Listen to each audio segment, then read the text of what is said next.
warriors, welcome back. We are going to show you the new mobility move of the day, which is going to be two combined movements. One is going to be the hydrants and the other is the hip circles, both of which you may have met before, but I want to go into a little more detail than we might do in our general warm-ups.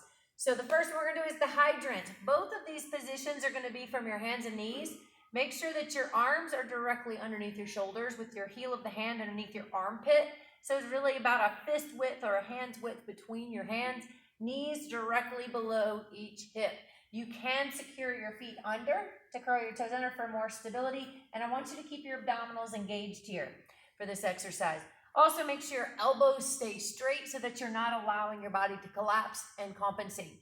For the first one, the hydrant, this is actually a hip mobility exercise. We're going to start by lifting that leg up to the side and back down.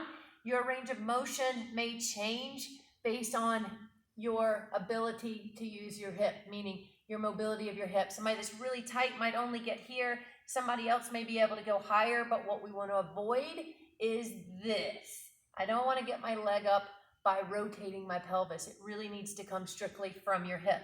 So we would do a certain number of reps on one side, then we would do the certain number on the other side, noticing the differences left to right.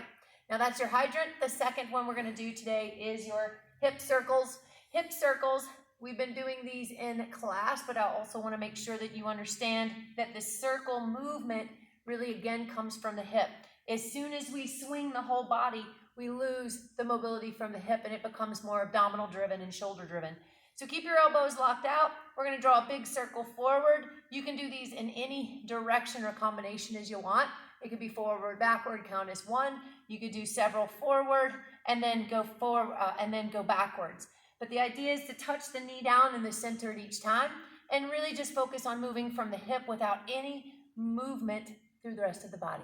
So as you're doing this left and right, notice where your mobility is tighter than others, but also know that with practice, this can get better. And again, everything we do, a little on top of a little adds up to a lot. Two very hip-driven exercises, but great to do before your workouts. You can also do these afterwards as well. So, hydrants and hip circles, enjoy.